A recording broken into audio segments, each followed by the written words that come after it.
ஒரு ஊரில் ஒரு மன்னர் இருந்தார். புத்தி கூர்மை உள்ள ஒரு மன்னர்.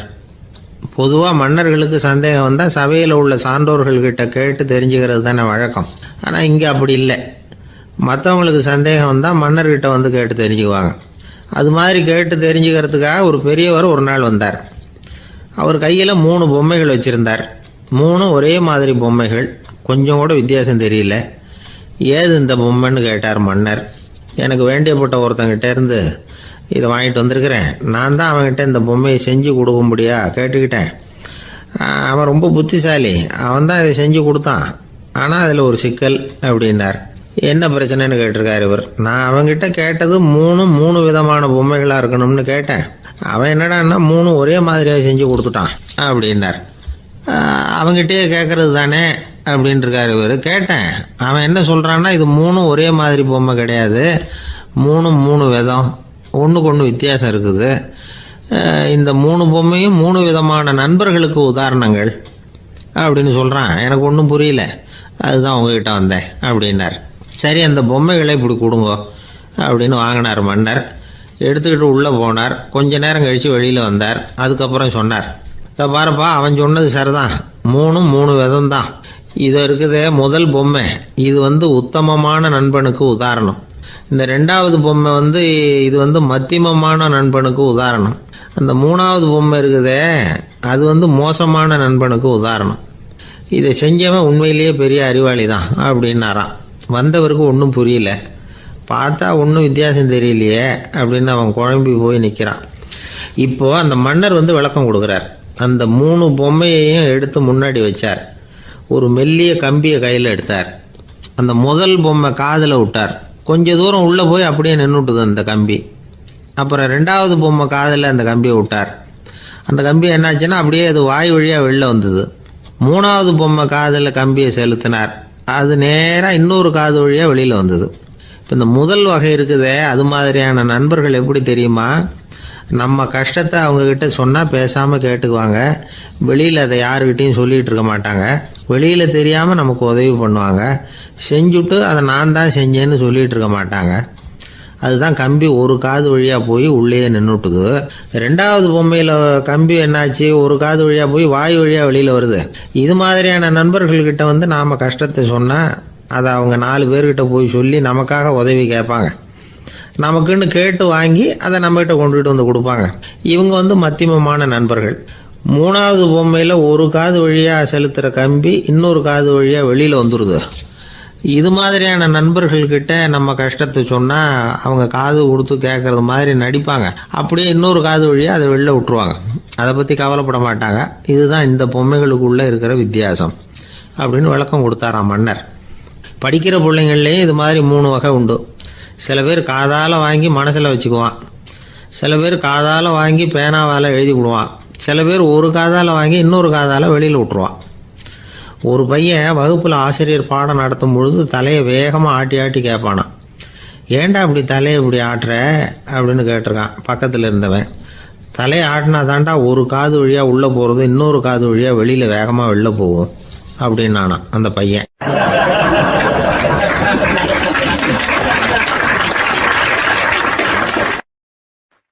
ஒரு ஊரில் ஒரு பெரிய செல்வந்தர் இருந்தார்.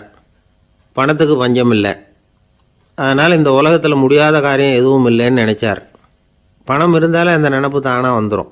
அதனால் இவரும் அப்படி நினச்சதில் ஒன்றும் தப்பு இல்லை. அந்த ஊருக்கு குருநானக் ஒரு தடவை வந்தார். அவருக்கு இந்த செல்வந்தர் ரொம்ப பிரமாதமாக ஒரு வரவேற்பு கொடுத்தார். ஊர் எல்லையிலேயே எங்கள் வீட்டுக்கு விருந்து சாப்பிட்டுட்டு போகணும்னு கேட்டுக்கிட்டார். அவரும் சரின்னு ஒத்துக்கிட்டார். உடனே தன்னுடைய பங்களாவில் ஒரு பெரிய விருந்துக்கு ஏற்பாடு பண்ணார். குருநானக்கை அழைச்சிட்டு வீட்டுக்கு போனார். உட்கார வச்சார். ஐயா, நான் இந்த ஊர்லேயே ரொம்ப பெரிய வசதி உள்ளவன். என்னால் எல்லாம் முடியும். உங்களுக்காக நான் என்ன செய்யணும்னு சொல்லுங்கள். எதுவாக இருந்தாலும் பரவாயில்ல, எவ்வளவு செலவானாலும் பரவாயில்ல, என்னால் செய்ய முடியும். என்ன செய்யணும்னு சொல்லுங்கள், அது போதும், நான் செய்கிறேன் அப்படின்னு நான் ரொம்ப பணிவான். இதை கேட்டதும் குருநானக் சிந்திச்சார் கொஞ்ச நேரம். அதுக்கப்புறம் தன்னோட சட்டை பைக்குள்ளே கையை விட்டு ஒரு பழைய ஊசி ஒன்று எடுத்தார். அந்த செல்வந்தர்கிட்ட கொடுத்தார். இதை பாருங்க, இவ்வளவு தூரம் நீங்கள் கேட்கறதுனால சொல்கிறேன், எனக்கு நீங்கள் செய்ய வேண்டிய உதவி இதுதான்னார். ஊசியை கையில் வாங்கிக்கிட்டு இதை என்ன செய்யணும்னு சொல்லுங்க அப்படின்னார் அவர். நீங்கள் செய்ய வேண்டியது என்னென்னா, இந்த ஊசியை பத்திரமா வச்சிருக்கணும். நாம் 2 பேரும் இறந்து போனதுக்கு பின்னாடி இன்னொரு உலகத்தில் நாம் சந்திக்கக்கூடிய வாய்ப்பு இருக்குது. அப்போ இந்த ஊசியை என்கிட்ட கொண்டாந்து கொடுக்கணும். இதுதான் நீங்கள் எனக்காக செய்ய வேண்டிய உதவி அப்படின்னார் குருநானக் லேசாக சிரிச்சுக்கிட்டே. இதை கேட்ட உடனே இந்த பெரியவர் முழிக்க ஆரம்பிச்சிட்டார். அது எப்படிங்க, நான் சாகிறப்ப எப்படி இந்த ஊசியை எடுத்துக்கிட்டு இன்னொரு உலகத்துக்கு வர முடியும்னார். ஊசி மாதிரி ஒரு சின்ன பொருளை கூட இந்த உலகத்தை விட்டு நாம் போகிறப்ப எடுத்துகிட்டு போக முடியாதுங்கிறப்போ உங்களோட செல்வத்தையெல்லாம் எப்படி அங்கே எடுத்துகிட்டு வர போகிறீங்க அப்படின்னு கேட்டார் குருநானக். அதுக்கப்புறம் தான் அந்த பெரியவர் யோசிக்க ஆரம்பித்தாராம். குருநானக் சொல்கிறார், இதை பாருங்கள், நாம் செய்கிற நல்லது கெட்டது தான் கடைசி வரைக்கும் நம்ம கூட இருக்கும். அடுத்தவங்க நல்லா இருக்கணுங்கிறதுக்காக பொருளை செலவு செய்யணும். அப்படி செய்யலைன்னா எந்த பிரயோஜனமும் இல்லை அப்படின்னார். அதுக்கப்புறம் தான் அந்த செல்வந்தரின் அறிவு கண் திறந்து தான் உடனே குருநானக்கை வணங்கினார். ஐயா, என்கிட்ட இருந்த ஆணவம் போயிட்டுது, இனிமேல் என்கிட்ட இருக்கிற செல்வத்தை நல்ல வழியில் செலவழிப்பேன் அப்படின்னாராம். நம்மக்கிட்ட இருக்கிற பணம் எப்பவும் நம்ம கூடவே வந்துக்கிட்டு இருக்காதுங்கிறதுக்கு இது ஒரு உதாரணம்.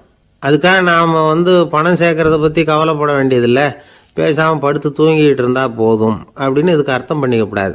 முறையான வழியில் பணம் சேர்க்கணும், அதை முறையான வழியில் செலவு பண்ணணும்.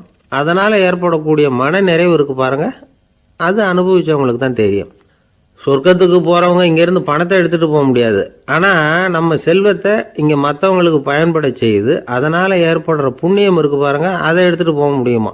இதுதான் ஆன்மீகவாதிகள்லாம் சொல்கிற கருத்து. ஜான் நியூட்டன் ஒருத்தர், அவர் சொன்னார், நான் எப்போவாவது சொர்க்கத்துக்கு போய் சேர்ந்தேன்னா அங்கே 3 அதிசயங்களை பார்ப்பேன்னார். என்னன்னு கேட்டாங்க. நான் யார் யார் இருக்க மாட்டாங்கன்னு நினச்சிக்கிட்டு இருந்தானோ அவங்களில் சில பேர் அங்கே இருப்பாங்க, அது ஒரு பெரிய அதிசயம்னார். சரி, அடுத்தது என்ன? 2வது அதிசயம் என்னென்னா, அங்கே இருப்பாங்கன்னு நான் எதிர்பார்த்த சில பேர் அங்கே இருக்க மாட்டாங்க அப்படின்னார். சரி, 3வது பெரிய ஆச்சரியம் என்ன அப்படின்னா, நான் அங்கே இருக்க பாருங்க, அதுதான் அந்த 3வது அதிசயம் அப்படின்னாராம்.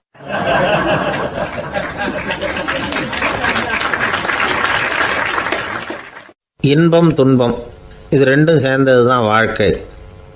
இது எல்லாரும் சொல்லிகிட்டு இருக்கிற ஒரு உண்மை. அது சரி, இது 2ம் வர்றதுக்கு என்ன காரணம்? துறவி ஒருத்தர் யோசித்து பார்த்துருக்கார். இன்ப துன்பம் தோன்றுவதற்கு முக்கியமாக 6 காரணங்கள் உண்டு அப்படிங்கிறார் அவர். அது என்னங்கிறத நாமளும் தெரிஞ்சு வச்சுக்குவோமே. இப்போ முதல் காரணம் சுயநலம். ஒரு தாயார் தன்னுடைய சுயநலம் கருதி தன்னுடைய மகன் இன்பமாக இருக்கணும்னு ஆசைப்படுறாங்க. மகனும் அப்படியே ஆசைப்படுறான்.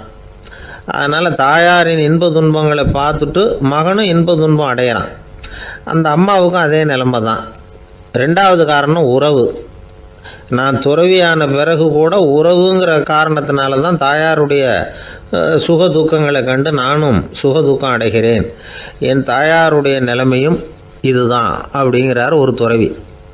3வது காரணம் என்னென்னா அறிமுகம். எனக்கு அறிமுகமான ஒருத்தரை ரயில் நிலையத்தில் சந்திக்கிறேன். அவர் தன்னுடைய பணப்பையை எங்கேயோ தொலைச்சி விட்டு வருத்தப்பட்டுக்கிட்டு இருக்கிறார். நானும் வருத்தப்படுறேன். அந்த சமயத்தில் யாரோ ஒருத்தர் இதுதானே அவங்க பணப்பை அப்படின்னு சொல்லி கொண்டாந்து நீட்டுறார். பணப்பையை தொலைச்சவர் சந்தோஷப்படுறார், நானும் சந்தோஷப்படுறேன். இது அந்த துறவி சொல்கிற அனுபவம். 4வது காரணம் என்னென்னா கருணை. எனக்கு முன்னே தெரியாத ஒருத்தனை யாரோ ஒருத்தன் அடித்து காயப்படுத்தி போடுறான். கருணை காரணமாக நான் அதுக்காக துக்கப்படுறேன். 5வது காரணம் எதையும் நம்புறது. ஒரு பசுமாட்டை ஒரு முரணை அடிச்சுக்கிட்டு இருக்கிறான் அப்படின்னு ஒருத்தர் நம்மகிட்ட சொல்கிறாருன்னு வைங்க, உடனே நான் துக்கப்படுறேன். இன்னொருத்தர் அந்த முரணனை போலீஸ்காரங்க பிடிச்சிட்டு போயிட்டாங்கன்னு சொல்கிறாரு, நான் உடனே சந்தோஷப்படுறேன். 3வதாக ஒருத்தர் முதல் 2 பேரும் சொன்னது பொய்யுங்கிறார். அப்போ நான் இன்ப துன்பம் 2மே இல்லாமல் நிம்மதியாக இருக்கிறேன். இது ஒரு விதம். அடுத்தது 6வது காரணம் என்னென்னா தன்மயமாகுதல். ஒரு நாவல் படிச்சுக்கிட்டு இருக்கிறோம், அதில் வர்ற பாத்திரங்களோட நாம் ஒன்றி போயிடுறோம். அதில் வர்ற பாத்திரங்கள் சிரிச்சுதுன்னா நாமளும் சிரிக்கிறோம், அது அழுதுன்னா நாமளும் அழறோம். அதெல்லாம் அந்த துறவி சொல்கிற அனுபவ உண்மைகள். இன்ப துன்பம் இது 2ம் தோன்றுவதற்கு சுயநலம், உறவு, அறிமுகம், கருணை, எதையும் நம்புறது, தன்மயமாகிறது, இது எல்லாம் தான் முக்கிய காரணம் அப்படின்னு அவர் சொல்கிறார். ஆகக்கூடி ஒட்டு மொத்தமாக யோசனை பண்ணி பார்த்தா பிற பொருள்கள் மீது பற்றுதல் காரணமாக தான் நாம் இன்ப துன்பம் அடையிறோம் அப்படிங்கிறத புரிஞ்சிக்க முடியுது. மனுஷன் இன்ப துன்பம் அடையிறதுக்கு 7வது காரணம் கூட ஒன்று உண்டு அப்படின்னு சொல்லிகிட்டே வந்தார் ஒருத்தர். அது என்ன அப்படின்னு கேட்டோம். அதுதான் சார் இந்த நீங்கள் சொல்லிட்டு வர்ற இன்று ஒரு தகவல்னார். எப்படி சொல்கிறீங்கன்னு கேட்டோம்.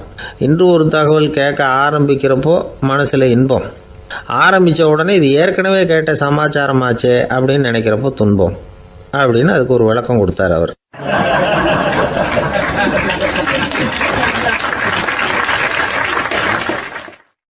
ஒரு மாணவனை பார்த்தேன். என்ன தம்பி படிப்புலாம் எப்படி இருக்குது அப்படின்னு விசாரித்தேன். அவன் ரொம்ப அழுத்துக்கிட்டான். நான் நல்லா தான் சார் படிக்கிறேன், இருந்தாலும் புத்தியில் சரியாக ஏற மாட்டேங்குது சார் அப்படின்னா. சரி, இவனும் நம்ம ரகம்தான் அப்படின்னு சொல்லி முடிவு பண்ணிட்டோம். கல்வி கற்கக்கூடிய ஒரு மாணவன் சம்பந்தப்படுற புத்திகள் பல வகை. அதை பற்றி ஒரு பெரியவர் விளக்கி இருக்கிறார். மிருத்து புத்தின்னு ஒன்று இருக்குதான். மிருத்துன்னா மண்ணால் செவுறு கட்டுறோம்ல, மண் சுவரில் ஆணி அடிக்கிறதும் சுலபம், அதை பிடுங்கி எடுக்கிறதும் சுலபம். அது மாதிரி சில பேர் குரு சொல்லி கொடுக்குறத சுலபமாக கேட்டு தெரிஞ்சு வச்சுக்குவாங்க, கொஞ்ச நேரத்தில் சுலபமாக மறந்தும் போயிடுவாங்க. இது மிருத்து புத்தின்னு பேர், மண் புத்தி. தாரு புத்தின்னு ஒன்று உண்டான். தாருன்னா மரம்.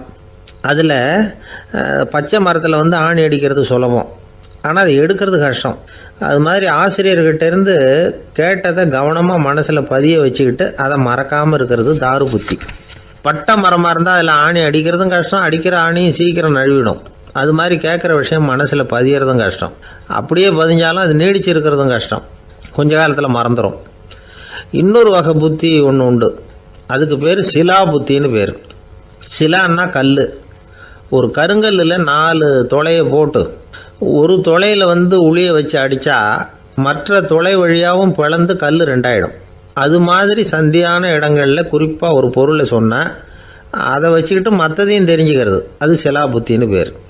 வேணு புத்தின்னா என்ன தெரியுமா? வேணுன்னா மூங்கில் கணுவில் ஒரு பக்கம் உளியை வச்சு அடித்தா 2 பக்கமும் பிளந்துடும். அது மாதிரி ஒரு செய்தியை கேட்டுக்கிட்டு இருக்கிறப்பவே அதோட முன்பின் தொடர்களையும் தெரிஞ்சுக்கணும், அது வேணு புத்தி. தைல புத்தின்னு ஒன்று உண்டு. தைலம்ங்கிறது எண்ணெய். தண்ணியில் ஒரு துளி எண்ணெயை விட்டால் அது தண்ணி பூரா பரவி போடுதில்ல, அது இப்படி பரவுறது மாதிரி ஆசிரியர் சுருக்கமாக ஒரு கருத்தை சொன்னால் அதை வச்சுக்கிட்டு பூரா விஷயங்களையும் தெரிஞ்சுக்கணும், அது தைல புத்தி. கற்பூர புத்தின்னு ஒன்று கேள்விப்பட்டிருக்கோம். அது எப்படின்னா, கற்பூரம் தீ பட்ட உடனே பிடிச்சிக்கும். ஆசிரியர் சொன்ன உடனே நுண்ணறிவோட பாடங்களை புரிஞ்சுக்கிறது இந்த வகை புத்தி. கரி புத்தின்னு ஒன்று. அது எப்படின்னா, கரியில் நெருப்பை வச்சு விசிறிய பிறகு அதுக்கப்புறம் அது கறி நெருப்பாகும். அது மாதிரி காலம்பரை சாயந்தர வேலைகளில் ஆசிரியர் பாடம் சொல்லி கொடுப்பார், அதை கொண்டு புரிஞ்சுக்கிறது இந்த வகை. கதலித்தண்டு புத்தின்னு ஒன்று சொல்லுவாங்க. கதலிங்கிறது வாழை மரம். வாழைத்தண்டில் தீ வைக்கிறது எவ்வளவு சிரமமோ அவ்வளவு சிரமத்தோடு கல்வி கற்கிறது கதலித்தண்டு புத்தி. இதை தவிர இன்னும் சில வகையான மாணவர்களை கூட அடையாளம் காட்டுறாங்க. ஆசிரியர் சொன்னதில் நல்லதை மட்டும் எடுத்துக்கிறவன் அன்னம். ஆசிரியர் கிடைச்ச இடத்துல பாடத்தை கேட்டுக்கிட்டு பிறகு தனியாக உட்காந்து சிந்திக்கிறவன் பசுமாடு அப்படி தானே, புல் கண்ட இடத்துல மேயும், அதுக்கப்புறம் நிதானமாக அசை போட்டுக்கும். ஆசிரியர் சொன்னதை தவிர வேறு எதையும் சொல்ல முடியாதவன் கிளி. பல இடங்களில் பாடங்கள் கேட்டு கடைசியில் ஒன்றும் புரியாமல் போகிறவன் ஆடு ஒரு செடியில் வயிறார மேயாது, ஒரே செடியில். இக்கரைக்கு அக்கறை பச்சைன்னா அங்கேயும் இங்கேயும் அலைஞ்சிக்கிட்டே இருக்கும். சில பேருக்கு எருமைன்னு பேர். எருமை எப்படின்னா குளத்து நீரை கலக்கி தான் குடிக்கும். அது மாதிரி ஆசிரியர் மனசை நோக செய்து பயில்கிற மாணவர்கள்லாம் இந்த ரகம். இவ்வளவுலாம் இருந்தாலும் இந்த காலத்து மாணவர்கள்லாம் ஒரு தனி ரகம். ஒரு ஆசிரியர் வகுப்பில் பாடம் நடத்திக்கிட்டு இருந்தார். இலக்கண வகுப்பு. இறந்த காலம், நிகழ்காலம், எதிர்காலம், past tense, present tense, future tense, இதை பற்றிலாம் பாடம் நடத்துகிறார். எல்லாம் சொல்லி கொடுத்துட்டு இப்போ நான் ஒரு வாக்கியம் சொல்லுவேன், அது என்ன காலம் அப்படிங்கிறத நீங்கள் சொல்லணும்னார் ஆசிரியர். சரின்னாங்க மாணவர்கள்லாம். நான் நாளைக்கும் பாடம் நடத்தப் போகிறேன், இது என்ன காலம் அப்படின்னு கேட்டார் ஆசிரியர். அதாவது நான் நாளைக்கும் பாடம் நடத்தப் போகிறேன், இந்த வாக்கியம் என்ன காலம்னு கேட்டார். ஒரு பையன் மெதுவாக எழுந்திரிச்சு சொன்னான், இது எங்கே போதாத காலம் சார் அப்படின்னு சொல்லிவிட்டு உட்காந்துட்டானா.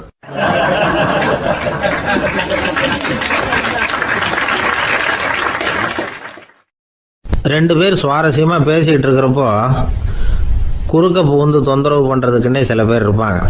அது ரொம்ப இடைஞ்சலாக இருக்கும். இதே மாதிரி மின்காந்தம் கூட குறுக்க புகுந்து தொந்தரவு பண்ணும். கடைசியில் அது ஒரு பெரிய இடைஞ்சலில் கொண்டாந்து விட்டுரும். சில வீடுகளில் கேபிள் கனெக்ஷன் இல்லாமல் சில தனியார் டிவி காட்சிகள் தெரியும். அதுக்கு என்ன காரணம்னா இந்த மின்காந்த குறுக்கீடு தான் காரணம். இதைத்தான் சுருக்கமாக இஎம்ஐ அப்படின்னு சொல்கிறாங்க. அதாவது எலக்ட்ரோ மேக்னெட்டிக் இன்டர்ஃபியரன்ஸ். இது ஏற்படக்கூடிய இடங்கள் எது எதுன்னு எடுத்துக்கிட்டா அது ஒரு பெரிய பட்டியலாகவே போயிடும். இந்த இஎம்ஐ தொந்தரவு வந்து கேபிள் டிவியில் மட்டும்தான் இல்லை, ராக்கெட் ஏவுதளத்தில் உள்ள ரேடார்கள், அங்கே உள்ள சில சக்தி வாய்ந்த தொலைத்தொடர்பு சாதனங்கள், விமான தளங்களில் உள்ள ரேடார்கள், கப்பல் தளங்களில் பொருத்தப்பட்டிருக்கக்கூடிய சக்தி வாய்ந்த ஆண்டனாக்கள், இப்படி நிறைய சொல்லலாம். காவல் நிலையங்களில் பயன்படுத்தப்படுகிற வயர்லெஸ் தொடர்பு சாதனங்கள் கூட ஓரளவுக்கு இந்த மின்காந்த அலைகளை வந்து வெளியிடும். நம்ம வீட்டில் உட்காந்துக்கிட்டு ரேடியோ கேட்டுக்கிட்டு இருப்போம் அல்லது டிவி பார்த்துக்கிட்டு இருப்போம். அந்த சமயத்தில் பக்கத்து தெருவில் ஒரு மோட்டார் சைக்கிள் அல்லது காரு, குறிப்பாக பெட்ரோல் இன்ஜின், அது போகிறப்போ அதில் உள்ள மின்கலத்தில் வந்து, அதாவது மேக்னட்டோ பேட்டரியிலிருந்து வெளிப்படுகிற மின்காந்த அலை இங்கே வந்து டிவியிலையும் ரேடியோவிலையும் கரகரப்பு உண்டு பண்ணும். சரி, இது வந்து பெருசாக என்ன இடைஞ்சலை உண்டு பண்ணிட போகுது அப்படின்னு நாம் அலட்சியமாக நினைக்கலாம். வயசானவங்களுக்கு மறதி நோயின்னு ஒன்று வரும்ல, அல்ஷமீர், அதாவது மூளையில் உள்ள செல்கள் வந்து செயலிழந்து போயிடுறது, அது செய்ய வேண்டிய வேலையை மறந்துடும். மனைவியே எதிரில் வந்து நின்னா கூட உன்னை எங்கேயோ பார்த்தது மாதிரி தெரியுதே அப்படின்னு சொல்லிட்டு இருப்பாங்க. அப்படி ஒரு மறதி. இந்த விசித்திரமான நோய்க்கு இதுவரைக்கும் மருந்தே இல்லைன்னு வேற சொல்கிறாங்க. இந்த மைக்ரோ ஓவன் அப்படின்னு சொல்லக்கூடிய சமையல் அடுப்புகள் கூட மின்காந்த அலைகளை வந்து வெளியிடுது. சமயத்தில் சில தொழிற்சாலைகளில் கூட பெரிய விபத்துக்களை இந்த இஎம்ஐ உண்டு பண்ணிவிடும். இதை பற்றி தீவிரமாக சிந்திக்க ஆரம்பித்ததே ஒரு விபத்துக்கு பிறகு தான். அமெரிக்காவுக்கும் வியட்நாமுக்கும் இடையில் போர் நடந்தது. அந்த சமயம் அமெரிக்காவுக்கு சொந்தமான விமானம் தாங்கி கப்பல் ஒன்று வியட்நாமை தாக்கிறதுக்கு தயாராக ஏவுகணைகளோட கடலில் நிறுத்தி வைக்கப்பட்டிருந்தது. தற்செயலாக அந்த பகுதியில் கப்பல் தொலைத்தொடர்பு பகுதிக்கு அருகில் ஊடுருவிய இந்த சக்தி வாய்ந்த ரேடியோ அலைகள் ஏவுகணையில் இருந்த மின்னணு சர்க்கியூட்டை பூர்த்தி செஞ்சு வச்சுட்டுது. அவ்வளவுதான், ஏவுகணை அங்கேயே வெடித்து சிதறி போச்சு. 130 பேர் அந்த இடத்துலயே உடல் கருகி செத்து போட்டாங்க. ஏகப்பட்ட பொருள்கள் நாசம். இந்த விபத்துக்கான காரணம் என்னங்கிறத உடனடியாக யாராலையும் கண்டுபிடிக்க முடியல. ரொம்பவும் கடுமையாக முயற்சி பண்ணி கடைசியாக கண்டுபிடிச்சாங்க, இது வந்து இந்த இஎம்ஐ வேலை தான் அப்படின்னு. மின்னணு தொலைபேசிகள் இருக்கு, இதில் பேசும்பொழுது நம்ம காதை வந்து, அதாவது செவியை வந்து ஊடுருவக்கூடிய மின்காந்த அலையானது மூளைக்கு போய் அங்கே மூளை கட்டிகளை உருவாக்க ஊக்கம் கொடுக்குது அப்படின்னு வேற கண்டுபிடிச்சிருக்கிறாங்க. இந்த இஎம்ஐ ரொம்ப குறைஞ்ச மின்காந்த அழுத்தத்தில் நமக்கு எந்த பாதிப்பையும் ஏற்படுத்துறதில்ல. மின்காந்த அலைகள் அழுத்தத்தோடு இருக்கிற இடங்களில் ரொம்ப நேரம் இருந்தோம்னா நம்ம உடம்பின் வெப்பநிலை 2 டிகிரி செல்சியஸ் வரைக்கும் அதிகரிக்குதாம். அதனால் வெப்பநிலையை வந்து சீராக்கிறதுக்கு இதய துடிப்பும் வந்து அதிகரிக்குது. இப்படிலாம் கண்டுபிடிச்சிருக்கிறாங்க. இப்போல்லாம் இந்த மின்காந்த குறுக்கீடுகளை தடுக்கிறது எப்படி அப்படின்னு விஞ்ஞானிகள் யோசனை செய்ய ஆரம்பிச்சிருக்கிறாங்க. இந்த விஷயத்தில் அலட்சியமாக இருந்தோம்னா எதிர்காலத்தில் நிறைய பேருக்கு இந்த ஞாபக மறதி நோய் வந்துடும். அப்புறம் அது ரொம்ப கஷ்டமாக போயிடும். ஒரு குடும்ப தலைவர் தன் மனைவியை பார்த்து, யார் நீ, உன்னை எங்கேயோ பார்த்தது மாதிரி இருக்குதே அப்படின்னு சொல்லிக்கிட்டு இருந்தார். உடனடியாக அவரை போய் பார்த்தேன். வாங்க டாக்டர்கிட்ட போகலாம் அப்படின்னு. அவர் என்னை தனியாக அழைச்சிட்டு போய் காதோட காதாக மெதுவாக சொல்கிறார், இதை பாருப்பா, என் கையில் பணம் இல்லாத போகலாம் அப்படி மறதி நோய் வந்துட்டது மாதிரி நடிச்சுக்கிட்டு இருப்பேன், அவ்வளவுதான், அதை நீ கண்டுக்காத அப்படின்னார்.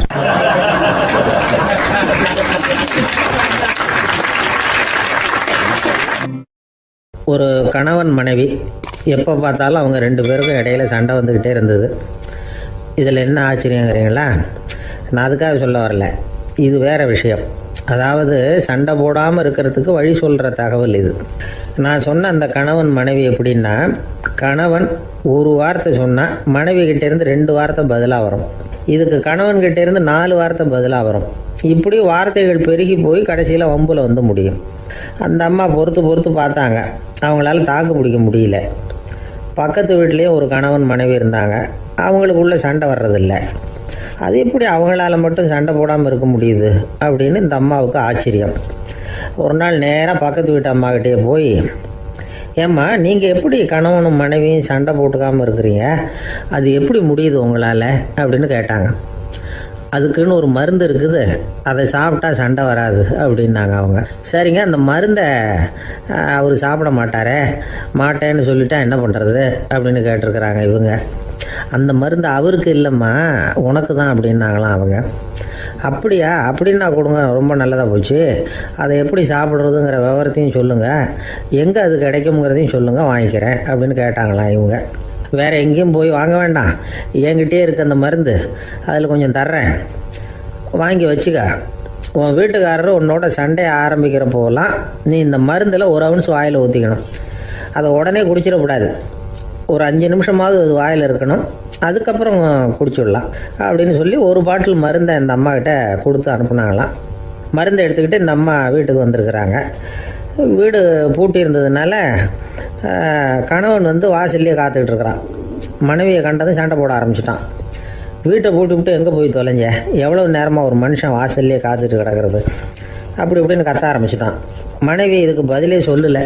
அந்த அம்மா பேசாமல் வீட்டை திறந்தாங்க, சமையல் அறைக்குள்ளே போனாங்க, ஒரு அவுன்ஸ் மருந்தை வாயில் ஊற்றிக்கிட்டாங்க. அன்னைக்கு சண்டை வந்து மேற்கொண்டு வளரவே இல்லை, நின்றுட்டுது. மருந்து பரவாயில்லை. அதுக்கப்புறம் பல சந்தர்ப்பங்களில் சண்டை வரும் போல் இருக்கிற போலாம் இந்த மருந்து அதை நிறுத்தியிருக்கு. பிரமாதமான மருந்தாக இருக்குது இதை கொஞ்சம் அதிகமாகவே வாங்கி வீட்டில் வச்சுக்க வேண்டியது தான் அப்படின்னு முடிவு பண்ணிட்டு இந்த அம்மா மறுபடியும் பக்கத்து வீட்டு அம்மாக்கிட்ட போனாங்க. எவ்வளவு விலையானாலும் சரி, நான் காசு கொடுத்து வாங்கி வச்சுக்கிறேன், எந்த கடையில் இருக்குது இந்த மருந்து சொல்லுங்க அப்படின்னு கேட்டாங்க. இந்த மருந்துக்கு விலையே கிடையாதுங்க, இலவசமாகவே கிடைக்கும்னாங்களாம் அவங்க. அது எப்படி விலையில்லாமல் இதை விற்க முடியுது அப்படின்னு கேட்டாங்களாம் இவங்க. அது மருந்தாக இருந்தால் தானே விலை வைக்கிறதுக்கு, அது வெறும் தண்ணி தானே அப்படின்னாங்களாம். வெறும் தண்ணியாக சண்டையை நிறுத்துது அப்படின்ட்டு இருக்காங்க இவங்க. அது சண்டையை நிறுத்தலை, உன்னோட மௌனம் தான் சண்டையை நிறுத்துது. நீ வாயில் தண்ணியை வச்சுக்கிறதுனால எதிர்த்து பேசுறதில்ல, அதனால் உன்னுடைய கணவர் கோபம் வந்து சாந்தமாயிடுது அப்படின்னாங்களாம் அவங்க. இந்த கதையிலேருந்து சண்டையை நிறுத்துகிற மருந்து எதுன்னு தெரிஞ்சுக்கிட்டோம் இல்லையா? ஒருத்தர் என்ன பண்ணார், பாட்டிலில் வந்து தண்ணியை ஊற்றி வச்சுக்கிட்டு அவர்கிட்ட வர்றவங்களுக்கெல்லாம் இதை சிபாரிசு பண்ணலாம்னு நினச்சிக்கிட்டு உட்காந்துருந்தார். ஒரு அம்மா வந்தாங்க. இதை கேட்டுவிட்டு இதையே ஒரு மருந்து மாதிரி கொடுக்கலாம்ங்கிறது அவர் முடிவு. அதனால் பாட்டிலில் தண்ணி அடித்து வச்சுக்கிட்டு அதில் கலருக்காக என்னத்தையோ ஒரு ஜீரகம் அது மாதிரி எதையாவது கலந்து வச்சுக்கிட்டு ஒரு மருந்து மாதிரி ஒரு பாவனையில் வச்சுக்கிட்டு உட்காந்துருக்காரு. யாராவது வீட்டில் சண்டைன்னா என்கிட்ட வாங்க மருந்து தரேன்னு.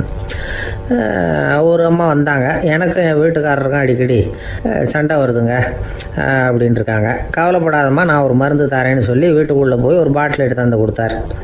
பாட்டிலில் இருக்கிறது என்னங்கிறத சொல்லிவிட்டா அது பேரில் மரியாதை வராது இல்லையா? அதனால் சொல்லலை. அந்த அம்மா வாங்கிட்டு போனாங்க. 4 நாள் கழித்து திரும்பி வந்தாங்க. என்னம்மா வீட்டில் சண்டை நின்று போச்சான்னு கேட்டிருக்காரு இவர். அங்கே நின்று போச்சுங்க, இப்போ உங்ககிட்ட ஆரம்பமாக போகுதுன்னாங்களாம். என்னம்மா அப்படின்ட்டுருக்காரு அவர் பயந்து போய். பின்ன என்னங்க, நீங்கள் என்ன மருந்து கொடுத்துருக்குறீங்க என்னங்க அப்படின்னாங்களாம் கோபமாக. அது வெறும் தண்ணி தானே அப்படின்ட்டுருக்காரு இவர். தண்ணியாக இது நல்லா பாருங்கள் அப்படின்னு அந்த பாட்டில் நீட்டினாங்களாம். இவர் வாங்கி பார்த்துருக்காரு. அப்புறம் தான் விஷயம் புரியுது அவருக்கு. இவர் கை தவறுதலாக அவங்க வீட்டில் இருந்த மண்ணெண்ணெய் பாட்டில் எடுத்து அவர்கிட்ட கொடுத்துருக்குறாங்க. அப்புறம் என்ன ஆகும், சண்டை வராமல்.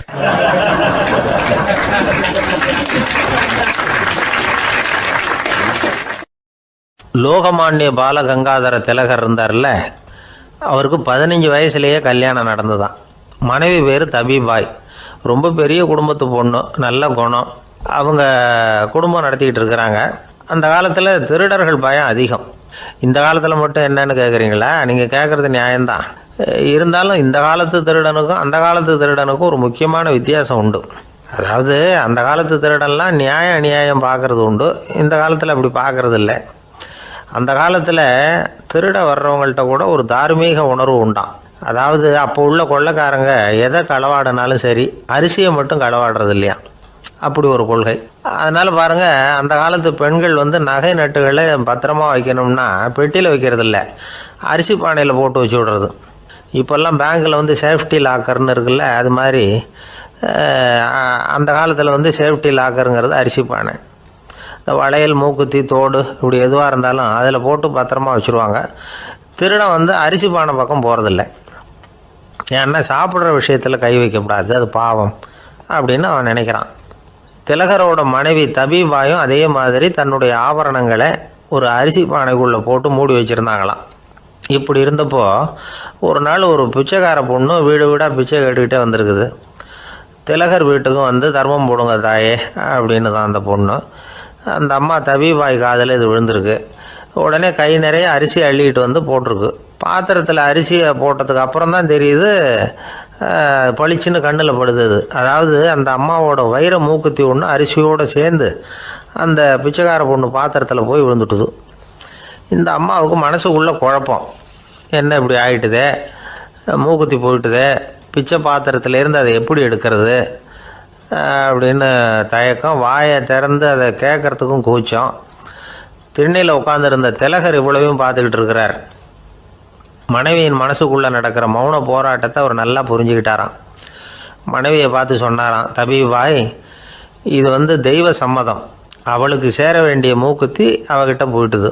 பிச்சை பாத்திரத்தில் விழுந்த மூக்குத்தியை எடுக்க வேணாம் அப்படின்னாராம். சரின்னு சொல்லிவிட்டு மேற்கொண்டு எதுவும் சொல்லாமல் அந்த அம்மா வீட்டுக்குள்ளே போயிட்டாங்களாம். இந்த காலத்துலலாம் அது மாதிரி நடக்குமா? வெறும் அரிசியை போட்டுவிட்டு விவகாரம் பண்ணிகிட்டு இருக்க மாட்டோமா? ஒரு பெரிய மனுஷன் வீட்டுக்கு ஒரு பிச்சைக்காரன் வந்தான். ஐயா, நாங்கள் பிச்சைக்காரங்கள்லாம் சேர்ந்து ஒரு சங்கம் வச்சுருக்குறோம், அதுக்கு நிதி சேர்க்குறோம், அதுக்கு ஒரு 100 ரூபா கொடுத்தீங்கன்னா எங்களுக்கு பெரிய உதவியாக இருக்கும் அப்படின்னானா. அதெல்லாம் ஒன்றும் கொடுக்க முடியாது போ அப்படின்னாரான் அவர். அப்படின்னா ஒரு 50 ரூபாயாவது கொடுங்களேன் அப்படின்ட்டுருக்கான். அதுவும் முடியாதுன்னு சொல்லிவிட்டார். 25 ரூபா அப்படின்ட்டுருக்கான். எதுவும் முடியாது அப்படின்னாரான். சரிங்க, இவ்வளோ பெரிய வீட்டுக்கு வந்துட்டு வெறுங்கையோடு திரும்புறது நல்லா இருக்காது, அதனால் சும்மா ஒரு 1 ரூபா மட்டுமாவது கொடுங்க அப்படின்ட்டுருக்கான் அவன். 1 பைசா கூட என்கிட்ட கிடையாது அப்படின்னு விட்டாரான் இவர்.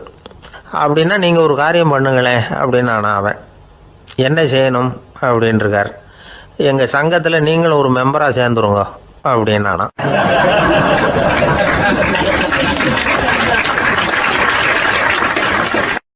இருட்ட கண்டா பயம் உண்டாவதே அது ஏன்? இப்படி ஒரு கேள்வியை ஒரு பெரியவர்கிட்ட கேட்டாங்க.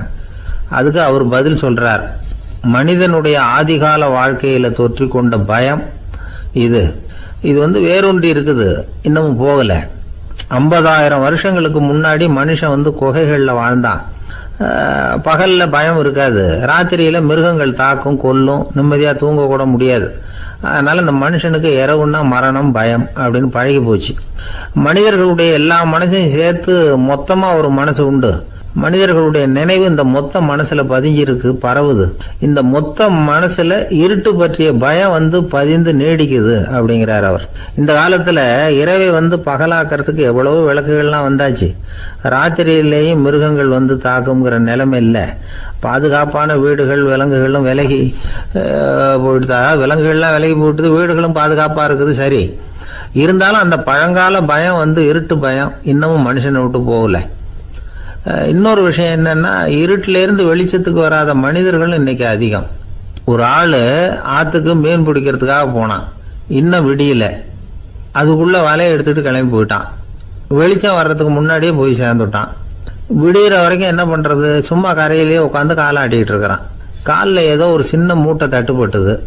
இருட்டில் அது என்னன்னு சரியா தெரியல. மூட்டைக்குள்ள சின்ன சின்ன கல்லாம் நிறைஞ்சி இருக்குது.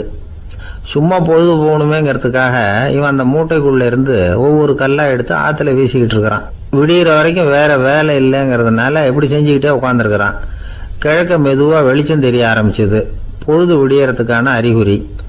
இதுக்குள்ள அந்த மூட்டையில இருந்த எல்லா கல்லையும் எடுத்து வீசி எறிஞ்சுட்டான். கடைசியா ஒரே ஒரு கல் மட்டும்தான் கையில பாக்கி இருந்தது. வெளிச்சம் வந்ததும் அந்த கல்லை பார்த்தான், அப்படியே திகைச்சு போயிட்டான். அடடா, இது வரைக்கும் தெரியாம தப்பு பண்ணிட்டோமே அப்படின்னு நினைச்சான். ஏன் தெரியுமா, அவன் கையில இருந்தது வெறும் கல் இல்ல, விலை வசந்த ரத்தன கல். அது இருட்டுல என்னன்னு புரியாததுனால மூட்டையில இருந்த எல்லா ரத்தன கல்லையும் ஆத்துல வீசி எறிஞ்சிருக்கிறான். இப்போ அவனுக்கு அழுகையே வந்துடும் போல இருந்தது.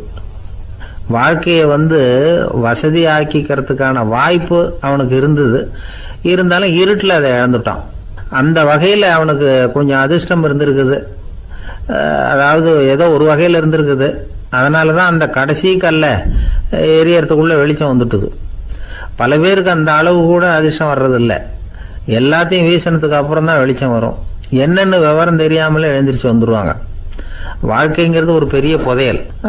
அதை புரிஞ்சிக்காம வந்து மனுஷன் வந்து அதை வீசி எரிஞ்சுக்கிட்டு இருக்கான் அப்படிங்கிறது தான் பெரியவங்க கருத்து. சில பேருக்கு புரிஞ்சுக்கிற நேரம் வரும், அதுக்குள்ள வாழ்நாள்லாம் ஓடி போயிருக்கும். அதுக்கப்புறம் என்ன பண்றது? நம்மால் ஒருத்தன் கையில் ஒரு சின்ன பையோட வந்துகிட்டு இருந்தான். பை உள்ள ஏகப்பட்ட நகைகள், ரத்தன கல் எல்லாம் இருக்கு. வந்துகிட்டு இருந்தவன் திடீர்னு அந்த பையை அப்படியே ஒரு குளத்துல வீசி எறிஞ்சுட்டான். மகான்கள் தான் இப்படி பற்று இல்லாம இருப்பாங்க. என்னங்க இது, விலை மதிப்புள்ள அந்த பையை இப்படி குளத்துல வீசி எறிஞ்சுட்டீங்களே, இதுக்கு என்ன அர்த்தம் அப்படின்னு கேட்டார் அவன் கூட வந்தவர். அவன் மெதுவா இவர் காதோட காதா சொல்றான், ஒரு போலீஸ்காரர் பின்னாடி வந்துகிட்டு இருக்கிறார், அவர் போனதுக்கு அப்புறம் இதை எடுத்துக்குவேன் அப்படிங்கிறான்.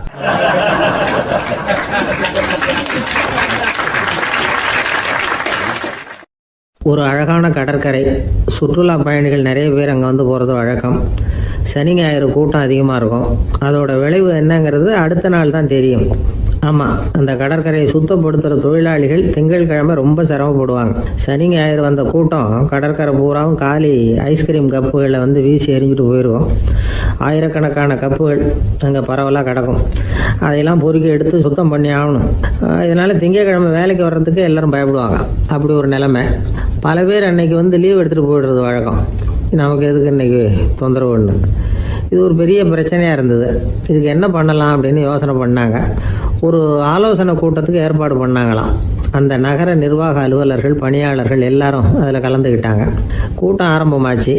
ஆரம்பத்தில் சொன்னாங்க, இந்த பிரச்சனைக்கு ஒரு தீர்வு வேணும், என்ன பண்ணலாம், அதை முடிவு செய்கிறதுக்கு தான் இந்த கூட்டம். இதில் நீங்கள் செய்ய வேண்டியது என்னென்னா, உங்களுக்கு தோன்றுகிற யோசனை எதுவாக இருந்தாலும் சொல்லுங்கள். கொஞ்சம் கூட தயக்கம் வேண்டாம். நாம் சொல்கிற யோசனை ஈடுபடுமா படாதா அப்படின்லாம் யோசிக்க வேணாம். எல்லாருடைய யோசனைகளையும் அப்படியே பதிவு செய்துக்கிறோம். கடைசியாக அதிலேருந்து ஒரு சிறந்த யோசனையை தேர்வு பண்ணி அதை பயன்படுத்தலாம். இந்த சந்தர்ப்பத்தில் இன்னொரு முக்கியமான வேண்டுகோள், எவ்வளவு சாதாரணமான யோசனையாக இருந்தாலும் சரி, அது சொல்லும் பொழுது அடுத்தவங்க வந்து ஏளனம் செய்யக்கூடாது. இது ஒரு பெரிய யோசனையா அப்படின்னு சொல்லி எதையும் அலட்சியப்படுத்தக்கூடாது. இதுதான் அந்த கூட்டத்தின் ஆரம்பத்தில் செய்யப்பட்ட அறிவிப்பு. உடனே அந்த கூட்டத்தில் இருந்தவங்க ஆளுக்கு ஒரு யோசனை சொல்ல ஆரம்பித்தாங்க. ஒருத்தர் எழுந்திருச்சார், இங்கே வர்ற சுற்றுலா பயணிகள்கிட்ட ஆளுக்கு $10 ஒரு டெபாசிட் மாதிரி வைப்பு பணமாக வாங்கிக்கணும். காலி ஐஸ்கிரீம் கப்பை திருப்பி கொடுத்தா அந்த பணத்தை திருப்பி கொடுத்துடலாம். இப்படி ஒரு ஏற்பாடு பண்ணிக்கிட்டா கப்புகளை தேடி பொறுக்கிட்டு இருக்க வேண்டியதில்லை, எல்லாம் ஒரே இடத்துக்கு வந்து சேர்ந்துடும். அப்படியே நாம் வந்து தூக்கிட்டு போய் ஒரு இடத்துல கொட்டி விடலாம் அப்படின்னார். இன்னொருத்தர் எழுந்திரிச்சார், கப்பை வந்து கீழே போட்டால் $50 அபராதம் அப்படின்னு அங்கங்கே போர்டு எழுதி வச்சுடலாம். கப்புகளை போடுறதுக்கு அங்கங்கே பெரிய கூடைகளை வச்சுடலாம். நாம் சாவகாசமாக அந்த கூடைகளை சேகரம் பண்ணிக்கலாம் அப்படின்னாராம். இன்னொருத்தர் எழுந்திரிச்சு கொஞ்சம் கோபமாக பேசினார், கப்புகளை வந்து அவங்க வாயிலேயே திணிச்சு விடணும், அதுங்களை முன்னு சாப்பிட்டு பார்த்தா தான் தெரியும் அது எவ்வளவு கஷ்டங்கிறது அப்படின்னு ரொம்ப கடுமையாக பேசியிருக்காரு. இது வேடிக்கையாக தெரிஞ்சாலும் இந்த யோசனையும் பதிவு செஞ்சுக்கிட்டாங்களாம். இப்படி பல யோசனைகள். கடைசியாக எல்லாத்தையும் படித்து பார்த்துட்டு பரிசீலனை பண்ணாங்க. அப்புறம் தான் யோசனை வந்தது. இவர் வேடிக்கையாக சொன்னது, கப்புகளை அவங்கவுங்க வாயிலே திணிச்சு சாப்பிட சொல்லணும், அதுதான் தண்டனைன்னார்ல. ஏன் அப்படி சாப்பிட்றது மாதிரியே கப்புகளை தயார் பண்ண என்ன அப்படின்னு சிந்திக்க ஆரம்பித்தாங்களாம். ஆகா, அதுதான் சரின்னு ஒரு முடிவுக்கு வந்தாங்க. அதுலேருந்து உருவானது தான் இந்த வேஃபர் கப்ஸ். ஐஸ்கிரீமை சாப்பிட்டு முடிச்சதும் கப்பையும் சாப்பிட்டுடலாம். கோன் ஐஸ்கிரீம் சாப்பிட்றோம்ல, அதுதான். அமெரிக்காவில் மியாமி கடற்கரையில் ரொம்ப காலமாக இருந்துக்கிட்டு வந்த குப்பை பிரச்சனைக்கு இப்படி தான் ஒரு தீர்வு வந்துதான். இதுலேருந்து நாம் புரிஞ்சிக்க வேண்டியது என்னென்னா, நாம் அன்றாட எத்தனையோ பிரச்சனைகளை சந்திக்கிறோம், அதுக்கெல்லாம் தீர்வு உண்டு. அது எங்கே ஒளிஞ்சிருக்குன்னு கண்டுபிடிக்கணும். அந்த யோசனையையும் நல்லா தீவிரமாக யோசிக்கணும். யார் என்ன யோசனை சொன்னாலும் அதை வந்து அலட்சியப்படுத்தக்கூடாது. அக்கறையோடு கவனிக்கணும், அதை யோசித்து பார்க்கணும். ஒரு அம்மா தன்னோட வீட்டுக்காரரை ஒரு மனநல மருத்துவர்கிட்ட அழைச்சிட்டு வந்தாங்களாம். டாக்டர், இவருக்கு கோன் ஐஸ்கிரீம் பிடிக்கல, பேப்பர் கப்பில் இருக்கிற ஐஸ்கிரீம் தான் வேணும்னு அடம் பிடிக்கிறார் அப்படின்னாங்களாம். அது ஒன்றும் தப்பு இல்லையேன்னாராம் டாக்டர். இதுக்கு அந்த அம்மா சொன்னாங்களாம், இவர் கப்பு ஐஸ்கிரீம் வாங்குறதுல தப்பு இல்லை டாக்டர், பிரச்சனை அது இல்லை. அப்புறம் வேற என்னன்னு கேட்டிருக்காரு. வாங்கினதும் ஐஸ்கிரீமை கீழே கொட்டிவிட்டு அந்த பேப்பர் கப்பை மட்டும் விரும்பி சாப்பிட்றார், அதனால தான் உங்ககிட்ட அழைச்சிட்டு வந்தேன் அப்படின்னாங்களாம்.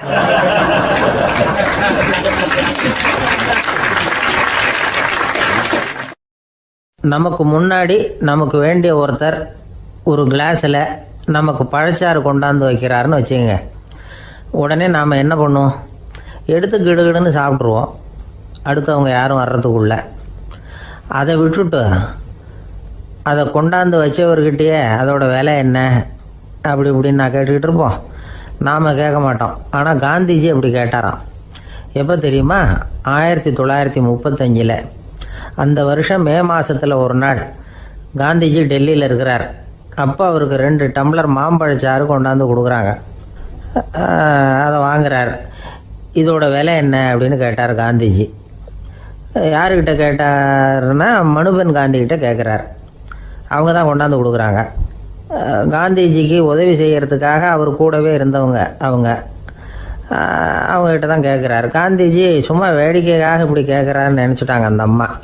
அதுவும் இல்லாமல் அதோட விலையை கேட்டால் காந்திஜி நிச்சயமாக அதை சாப்பிட மாட்டார் அப்படிங்கிற பயம் வேறு. அதனால் அந்த அம்மா பதில் எதுவும் சொல்லாமல் கம்முன்னு இருந்துட்டாங்க. கொஞ்ச நேரம் ஆச்சு. அந்த பழச்சாறு வச்ச இடத்துல அப்படியே இருக்குது. வச்ச இடத்துல வச்சபடியே இருக்குது. காந்திஜி அதை சாப்பிடவே இல்லை. மனுபென் காந்தி பார்த்தாங்க. மெதுவாக காந்திஜிக்கிட்ட போய் அதை சாப்பிடுங்களேன் அப்படின்னாங்க. பழச்சாறு விலை என்னன்னு கேட்டேன். அதுக்கு பதில் இல்லை. அது முதல் தப்பு. பதிலை எதிர்பார்த்திருந்தும் அதை பற்றி விசாரிக்கலை. அது 2வது தப்பு. இப்படி 2 தப்புகளை பண்ணிவிட்டு என்கிட்ட வந்து இதை சாப்பிடுங்கன்னு சொன்னால் அது எப்படி அப்படின்னு கேட்டாராம் காந்திஜி. மனுபென் காந்தி என்ன சொல்கிறதுன்னு தெரியாமல் திகைச்சு போய் நின்றுக்கிட்டு இருந்தாங்க. காந்திஜி தொடர்ந்து சொன்னாராம், இப்போ என் முன்னாடி வச்சுருக்கிற இந்த பழச்சாறு விலை சுமாராக ஒரு ₹1/2 இருக்கும். அது அந்த காலத்து மதிப்பு. இந்த பழச்சாறு இல்லாமல் கூட என்னால் இருக்க முடியும். ஆனால் அவசியமான பொருள்களை வாங்கிறதுக்கு கூட சக்தி இல்லாத மக்கள் இந்த நாட்டில் நிறைய பேர் இருக்கிறாங்க. அப்படி இருக்கிறப்போ எனக்கு என்னத்துக்கு இந்த விலை உயர்ந்த பானம்? இதை இப்போ நான் சாப்பிட்டா என் உடம்பு வேணும்னா ஆரோக்கியமாகலாம், ஆனால் என் மனசு அமைதி அடையாது. எனக்கு என்னுடைய உடல் ஆரோக்கியத்தை விட மன ஆரோக்கியம்தான் முக்கியம். அதனால் இதை நான் சாப்பிட மாட்டேன், எடுத்துகிட்டு போயிடு அப்படின்னாராம். அந்த சமயத்தில் ஒரு அகதி பொண்ணு 2 குழந்தைகளோட காந்திஜியை பார்க்குறதுக்காக வந்தது. வணக்கம் சொல்லிச்சு. காந்திஜி உடனே தனக்கு முன்னாடி இருந்த பழச்சாற்றை எடுத்து அந்த பொண்ணுக்கிட்டையும் குழந்தைகள்கிட்டையும் கொடுத்து சாப்பிட சொன்னார். அவங்க அதை வாங்கி ரொம்ப சந்தோஷத்தோடு சாப்பிட்டாங்களாம். அதை பார்த்த காந்திஜி முகத்தில் ஒரு புன்னகை, ஒரு பரவசம், ஒரு திருப்தி. அவர் மனசு நிறைஞ்சி இருந்தது. அப்போ அவர் சொன்னாராம், ஆண்டவன் எனக்கு எப்பவும் சரியான சமயத்தில் கை கொடுப்பாருங்கிறது அதுக்கு இதுதான் அத்தாட்சி. நான் ஒரு இக்கட்டான சூழ்நிலையில் இருக்கிறப்ப கூட கடவுளின் கருணையால் அந்த சூழ்நிலை என்னை பாதிக்கலை. என் கூட இவ்வளோ நாள் பழகியும் கூட இங்கே இருக்கிறவங்க எனக்கு அதிக விலையுள்ள பழரசத்தை கொடுத்தாங்க. ஆனால் சரியான நேரத்தில் அதை சாப்பிட வேண்டியவங்களை என்கிட்ட அனுப்பி வச்சு என்னை சந்தோஷப்படுத்தினார் கடவுள். அவருக்கு நன்றி அப்படின்னாராம் மகாத்மா காந்தி. உடல் ஆரோக்கியத்தை விட மன ஆரோக்கியம்தான் எனக்கு முக்கியம்னு சொன்னார் பாருங்கள். அதை நாம் எல்லாரும் மனப்பூர்வமாக இன்றைக்கி சிந்திச்சு பார்க்கணும். இந்த காலத்தில் எல்லாரும் அப்படியா நினைக்கிறாங்க? எனக்கு தெரிஞ்ச ஒருத்தர் இருந்தார். தினமும் காலையில் ஒரு காஃபி சாப்பிட உட்கார்ற நேரத்தில் பக்கத்து வீட்டுக்காரர் வந்து சேருவார் கரெக்டாக. உடனே அவரும் தனக்குன்னு வந்திருக்கிற காப்பியை எடுத்து மனப்பூர்வமாக பக்கத்து வீட்டுக்காரர்கிட்ட கொடுத்துருவார். அதுக்கப்புறம் அவருக்காக வேறு காப்பி போட்டு கொண்டாந்து கொடுத்தாலும் வேண்டான்னு சொல்லிடுவார். ஆண்டவனாக பார்த்து சரியான நேரத்தில் அவரை எங்கள் வீட்டுக்கு தினமும் அனுப்பி வைக்கிறார் அப்படிம்பார். ஏன் அப்படி சொல்கிறீங்க அப்படின்னு கேட்டோம் ஒரு நாள். அதுக்கு அவர் சொல்கிறார், எனக்கு என்னோட உடல் ஆரோக்கியம்தான் முக்கியம். இதை கடவுள் புரிஞ்சுக்கிட்டு எங்கள் வீட்டு காப்பியை சாப்பிட்றதுக்கு தினமும் அடுத்த வீட்டுக்காரனை அனுப்பி வைக்கிறார் அப்படின்னார் அவர்.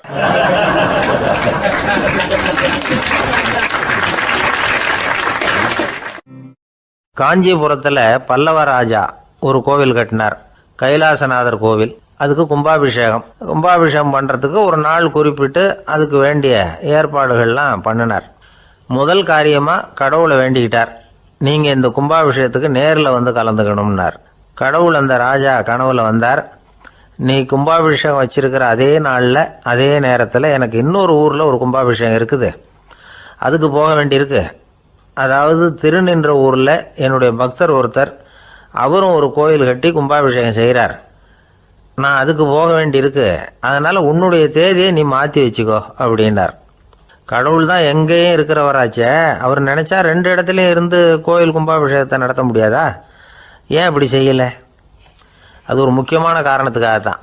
திருநின்ற ஊரில் இருந்த பூசலாருங்கிற அந்த அடியாரின் பெருமையை இந்த உலகத்துக்கு எடுத்து காட்டணுங்கிறதுக்காகத்தான் கடவுள் அந்த ராஜா கிட்ட அப்படி சொன்னார். சரி, அந்த அடியார் அப்படி என்னதான் பெருசாக கோயில் கட்டி விட்டார்? ராஜா கட்டின கோயிலை விட பெருசா? அவர் கட்டினது கருங்கல்லாலேயோ மண்ணாலேயோ மரத்தாலேயோ இல்லை. அவர் கட்டின கோயில் வேறு மாதிரி. அது மனசால் கட்டின கோயில், மனசுக்குள்ளே இருக்கிற கோவில், மனக்கோவில். அந்த அடியார் தன்னோட மனசுக்குள்ளே மாதக்கணக்காக ஒவ்வொரு கல்லாக சேர்த்து கட்டின கோவில். இந்த விஷயம் ராஜாவுக்கு தெரியாது. அவர் என்ன நினச்சிட்டாரு, அது நாம் கட்டின கற்கோயிலை விட ரொம்ப பெருசாக இருக்கும் போல இருக்கு அப்படின்னு நினச்சிட்டார். சரி, அப்பேற்பட்ட அந்த கோயிலை தரிசனம் பண்ணிவிட்டு வருவோம் அப்படின்னு நினச்சி ராஜா திருநின்ற ஊருக்கு போகிறார். அங்கே போய் பார்த்தா கோயிலையும் காணும், ஒன்றையும் காணும். கடைசியில் பூசலார் கட்டின மனக்கோவில் தான் அதுங்கிறத அவர் புரிஞ்சுக்கிறார்.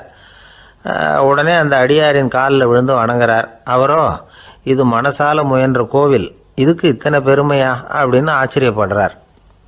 இதில் ஆச்சரியப்படுறதுக்கு ஒன்றும் இல்லை.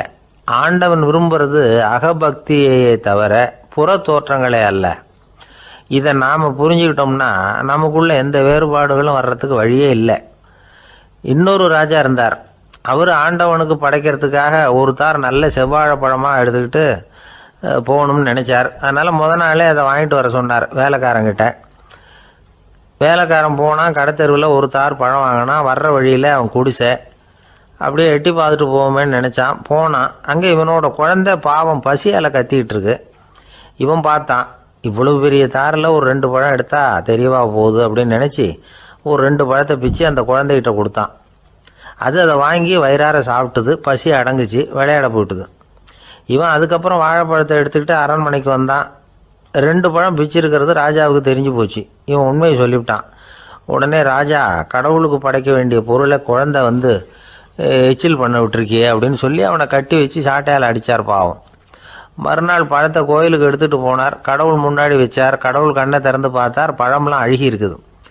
என்ன இது அழுகி போன பழம் அப்படின்னார். ராஜா முழிச்சார்.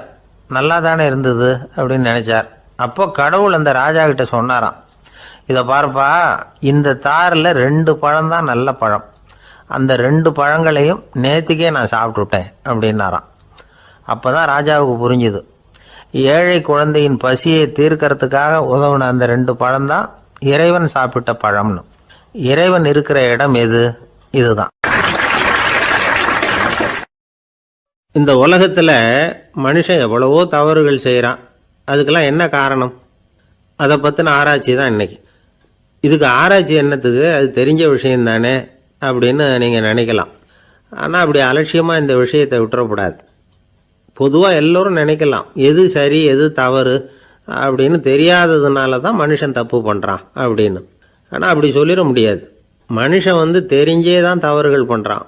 இப்போ உதாரணத்துக்கு ஒரு சாலையில் இடது பக்கம் போக வேண்டிய ஒருத்தர் நடுக்கோட்டை தாண்டி வலது பக்கமாக வண்டியை ஓட்டிகிட்டு போகிறாருன்னு வச்சுங்க. என்னப்பா இது தப்பு இல்லையா அப்படின்னு அவர்கிட்ட கேட்டால், அதெல்லாம் எனக்கு தெரியும், நீ உன் வேலையை பார்த்துட்டு போ அப்படிம்பார். வலது பக்கமாக போகிறது தப்புன்னு தெரிஞ்சே தான் அவர் அப்படி செய்கிறார், அப்படி போகிறார். பெரிய உத்தியோகத்தில் இருக்கிறவங்க கூட லஞ்சம் வாங்குறாங்க. அவங்களுக்கெல்லாம் லஞ்சம் வாங்குறது தப்புன்னு தெரியலன்னு அர்த்தம். திருடுறது தப்புன்னு தெரியாமலாம் மனுஷன் திருடுறான். நல்லாவே தெரியும். நீங்கள் வேணும்னா கேட்டு பாருங்கள், வேறு வழி இல்லை அதனால தான் திருடுறேன்பா. திருடுறது ஒரு புண்ணியமான காரியம்னு திருடனே கூட சொல்ல மாட்டான். திருடுறது தவறுங்கிறது திருடனுக்கு தெரியும் அப்படிங்கிறத விளக்கிறதுக்காக ஒரு பெரியவர் ஒரு கதை சொன்னார். அதாவது 2 திருடர்கள் 2 பேரும் சேர்ந்து ஒரு வீட்டுக்கு போய் ஒரு 10,000 ரூபாயை திருடிட்டு வந்துடுறாங்க. ஒரு காட்டு வழியாக வந்துக்கிட்டு இருக்கிறாங்க. இன்னும் விடியல. 2 பேருக்கும் தூக்கம் கண்ணை சுற்றுது. சரி, இப்படியே ஒரு மரத்தடியில் படுத்து தூங்குவோம், காலையில் விடிஞ்சதும் இந்த பணத்தை 2 பேரும் பங்கு போட்டுக்குவோம் அப்படின்னு முடிவு பண்ணுறாங்க. அதே மாதிரி படுத்து தூங்குறாங்க. நடு ராத்திரியில் ஒரு திருடன் முழிச்சிக்கிறான். விடிகிற வரைக்கும் காத்துக்கிட்டு இருந்தால் 5,000 ரூபா தான் கிடைக்கும், இப்போவே கம்பி நீட்டினா 10,000 ரூபா கிடைக்கும் அப்படின்னு யோசித்து பார்த்துட்டு ஒரு முடிவுக்கு வந்தான். மெதுவாக அந்த 10,000த்தையும் சுருட்டிக்கிட்டு அடுத்தவனுக்கு தெரியாமல் ஓடி போயிட்டான். விடியுது. அடுத்தவன் எழுந்திரிச்சு பார்க்குறான். பணத்தையும் காணலை, பாகஸ்தனையும் காணலை. இந்த திருடன் அந்த திருடனை திட்டுறான், திருட்டு பய, அயோக்கிய பய, இப்படி அநியாயமாக கிளப்பிட்டு போட்டானே அப்படிங்கிறான். இதுலேருந்து என்ன தெரியுது? தெரியாமல் எடுத்துக்கிட்டு போகிறது திருட்டு, அயோக்கியத்தனம், அநியாயம் அப்படிங்கிறது இவனுக்கு தெரிஞ்சிருக்குது. அதனால தான் அடுத்தவனை பார்த்து இப்படி திட்டுறான். அதனால் தெரியாததுனால மனுஷன் தவறு பண்ணுறான்னு சொல்கிறது சரியில்லை. அப்படின்னா மனுஷன் பண்ணுற தவறுகளுக்கு உண்மையான காரணம் தான் என்ன? இதே சந்தேகம் அர்ஜுனனுக்கும் வந்துதான். அதனால தான் அவன் வந்து பகவானை பார்த்து கேட்குறான், மனுஷன் வந்து தன் விருப்பத்துக்கு விரோதமாக ஏதோ ஒரு சக்தியினால பலாத்காரமாக இழுக்கப்பட்டது மாதிரி பாவம் பண்ணுறானே, அந்த சக்தி என்ன அப்படின்னு கேட்குறான். இதுக்கு பகவான் பதில் சொல்கிறார், காமமும் குரோதமும் தான் அந்த சக்திகள், அதாவது ஆசையும் சினமும், இது ரெண்டும் உன்னுடைய எதிரிகள் அப்படிங்கிறத புரிஞ்சுக்கோ அப்படிங்கிறார். இன்னமும் நுணுக்கமாக பார்த்தா காமத்தினுடைய மறு உருவங்கள் தான் குரோதமும் லோபமும். ஆசை நிறைவேறலைன்னா குரோதம், அதாவது கோபம். ஆசை நிறைவேறிட்டதுன்னா லோபம், அதாவது பேராசை. பாவத்தை கண்ட்ரோல் பண்ணணும்னா அதுக்கு மெயின் சுவிட்ச் எது அப்படிங்கிறது இப்போ தான் தெரியுது. அதுக்கு மனுஷன் தெரிஞ்சே தான் தவறு பண்ணுறான் அப்படின்னு பேசிக்கிட்டோமே. அதுக்கு ஒரு உதாரணம், ஒரு ஆள் ஹோட்டலில் சாப்பிட போனான், சாப்பிட்டு முடித்தான், எழுந்திரிச்சு வந்து முதலாளிகிட்ட பில்லை கொடுத்தான், காசை கொடுக்கல. முதலாளி பணம் கொடுன்னு கேட்டார். இவன் என்கிட்ட பணம் இல்லைன்னா. முதலாளி கொஞ்சம் கூட அலட்டிக்கல, உள்ளே இருந்து ஒரு ஆளை கூப்பிட்டார். இவனை கூப்பிட்டுட்டு போய் இட்லி மாவு ஆட்ட சொல்லுன்னார். இவனும் கவலைப்படாமல் உள்ளே போயிட்டான். அப்போது அழைச்சிட்டு போகிற ஆள் கேட்குறான், ஏன் சார் சாப்பிட்றதுக்கு முன்னாடி காசு இல்லைங்கிறது உங்களுக்கு தெரியாதா அப்படின்னு கேட்குறான். தெரியும், காசு இல்லைங்கிறதும் தெரியும், காசு இல்லாமல் சாப்பிட்டா மாவாட்டணுங்கிறதும் தெரியும் அப்படின்னா அந்த ஆள். அப்படின்னா நீங்கள் உங்கள் வீட்லேயே சாப்பிட்ருக்கலாமே அப்படின்னு கேட்குறான் அவன்.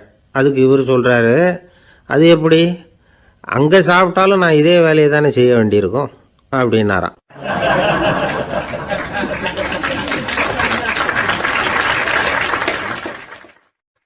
ஒரு மனுஷனை பார்த்து என்கிட்ட வாலாட்டாதே அப்படின்னு சொன்னால் அவன் நம்மக்கிட்ட ஏதோ வம்புக்கு வர்றான்னு அர்த்தம்.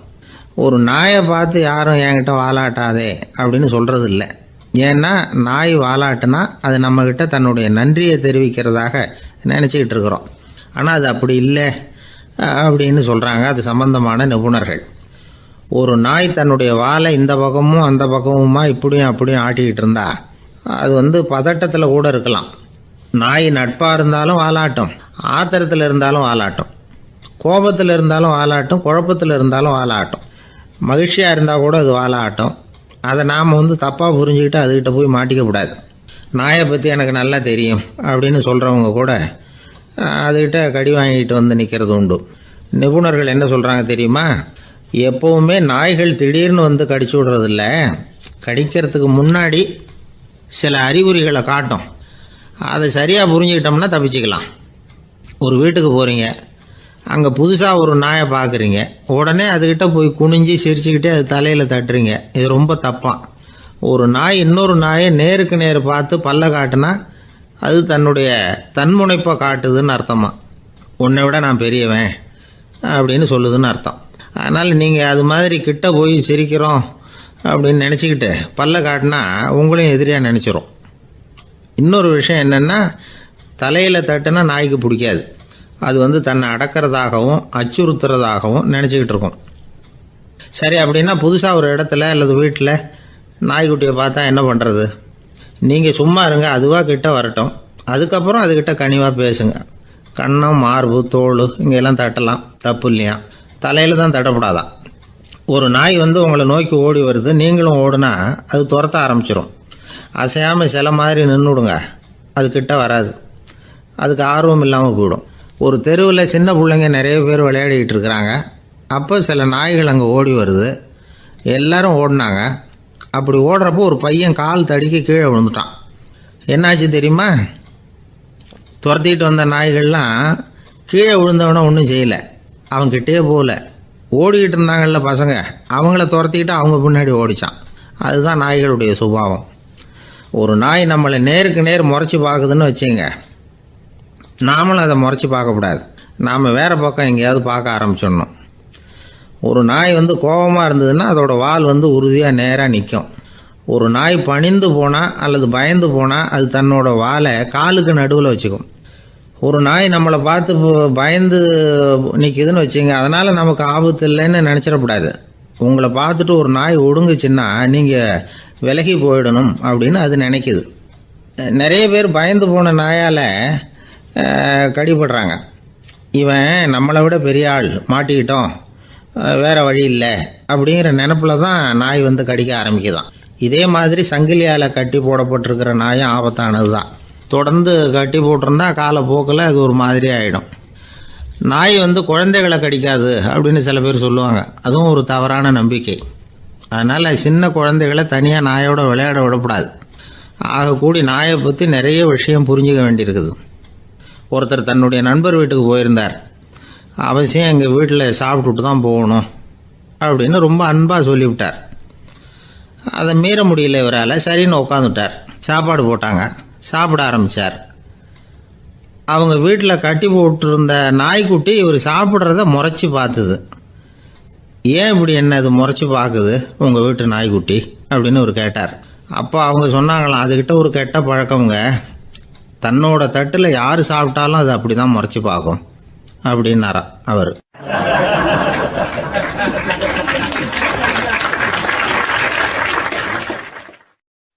வயிறு பசிக்குதேங்கிறது சிலரோட கவலை, வயிறு பசிக்க மாட்டேங்குதே அப்படிங்கிறது சில பேரோட கவலை. ரெண்டு விதமான கவலைக்கும் வயிறு தான் காரணமாக இருக்குது. வயிறு பசிச்சதுன்னா அது இயற்கை, வயிறு பசிக்கலைன்னா அது வியாதி. ஆனால் பசியையும் நாம் பசிப்பிணி அப்படின்னு தான் சொல்லுவோம். என்ன காரணம்? வியாதியை போக்க வேண்டியது எவ்வளவு முக்கியமோ அதை விட முக்கியம் பசியை போக்க வேண்டியது. ஒரு சமுதாயத்தில் பசிப்பிணியே இருக்கக்கூடாது. அதுதான் நல்ல சமுதாயம். பசியை போக்கணும்னா சாப்பாடு போடணும், பசியின்மையை போகணும்னா வைத்தியம்தான் பண்ணணும். இது சம்பந்தமாக எவ்வளவோ ஆராய்ச்சிகள் நடக்குது, நிறைய மருந்து கண்டுபிடிச்சிருக்கிறாங்க. நம்ம உடம்பில் பசியை தூண்டக்கூடிய பகுதி எது, இதை முதல்ல தெரிஞ்சுக்கணும் இல்லையா? நாம் சாப்பிட்ற ஆகாரம் செரிக்கிறதுக்கு எது காரணம் தெரியுமா? நம்ம மூளையோட பின்பகுதி தான் அதுக்கு காரணமாக இருக்குதாம். மூளையின் பின்பகுதியில் நரம்பு செல்களால் ஆன 2 வகையான ஆரக்சின்கள் தான் பசியை உண்டாக்குது அப்படின்னு கண்டுபிடிச்சிருக்கிறாங்க. 2 ஆய்வாளர்கள் இதை கண்டுபிடிச்சிருக்காங்க. அவங்க 2 பேரும் டெக்சாஸ் பல்கலைக்கழகத்தில் ஹார்வர்டு ஹக்ஸ் மருத்துவ கல்வி நிலையத்தில் பணிபுரிகிறவங்களாம். உண்பது தேவைங்கிறது உணரப்படும் போது மூளையின் அந்த குறிப்பிட்ட பகுதி ஆரக்சின் அப்படிங்கிற ஹார்மோன்களை சுரக்கும். அது பசி உணர்வை தூண்டும் அப்படிங்கிறது தான் அந்த ஆய்வாளர்களின் கண்டுபிடிப்பு. இந்த ஆரக்சின் வேறு சில உயிரினங்கள்லேயும் உண்டு. இப்போ எலிகளில் கூட இது இருக்குது. அதனால் எலிகளை வச்சு இது சம்மந்தமாக ஆராய்ச்சி பண்ணாங்க. எலிகள் உடம்பில் ஆரக்சினை செலுத்தி பார்த்தாங்க. உடனே என்னாச்சு தெரியுமா? அந்த எலியெல்லாம் பசியால் துடிக்க ஆரம்பிச்சுட்டுது. எதையாவது தின்னு பசியை தீர்த்தா போதுங்கிற அளவுக்கு அந்த எலிகள்லாம் அல்லாட ஆரம்பிச்சுட்டுது. இயல்பாக சாதாரணமாக அந்த எலிகள் எவ்வளவு சாப்பிடுமோ அது மாதிரி 8 முதல் 10 மடங்கு அதிகமான ஆகாரத்தை 1 மணி நேரத்துக்குள்ளே சாப்பிட்டு தீர்த்துட்டு தான். சில எலிகளின் மூளையில் இந்த ஆரக்சின் அளவை கட்டுப்படுத்தி பார்த்துருக்குறாங்க. உடனே என்னாச்சு தெரியுமா? அதெல்லாம் சாப்பாட்டை கண்டா முகத்தை திருப்பிட்டு போக ஆரம்பிச்சுட்டு தான். அந்த எலிகளுக்கு பசி எடுக்கலையாம். இந்த ஆராய்ச்சியின் அடிப்படையில் பசியை எடுக்காமல் இருக்கிற மனிதர்களுக்கும் பசியை தூண்ட முடியும் அப்படின்னு சொல்லி ஆராய்ச்சியாளர்கள் தெரிவிச்சிருக்கிறாங்க. ஆக ஆரக்சின் தான் பசிக்கு காரணம்ங்கிறது தெரிஞ்சு போச்சு. சரி, இந்த ஆரக்சின் அப்படின்னா என்ன? அது ஒரு கிரேக்க சொல். அதுக்கு பசின்னு அர்த்தம். நம்ம ஆளுங்களுக்கெல்லாம் பசியை தூண்டுறதுக்கு மருந்து தேவையில்லை, பசியை குறைக்கிறதுக்கு தான் மருந்து தேவை. ஒரு அம்மா டாக்டரை தேடி வந்தாங்களாம். டாக்டர், எங்கள் வீட்டுக்காரருக்கு திடீர்னு அகோர பசி, நிறைய சமைச்சு போடுறேன், அவ்வளவையும் சாப்பிட்டுட்டு கீழே கிடக்கிற குப்பை கூலங்களையும் எடுத்து சாப்பிட ஆரம்பிச்சுட்றார், என்னன்னு கவனித்து பாருங்கள் அப்படின்னாங்களாம். எவ்வளோ நாளாக அப்படி இருக்குதுன்னு கேட்டிருக்காரு டாக்டர். 1 வாரமாக அப்படி இருக்குதுன்னாங்களாம். இவ்வளவு நாளாக ஏன் சும்மா இருந்தீங்க? ஆரம்பத்திலே இங்கே அழைச்சிட்டு வர வேண்டியது தானே அப்படின்னாரான் டாக்டர். அது ஒன்றும் இல்லை டாக்டர், வீடு பூரா சுத்தமாகட்டுமேன்னு பார்த்துக்கிட்டு இருந்தேன் அப்படின்னாங்களாம் அந்த அம்மா.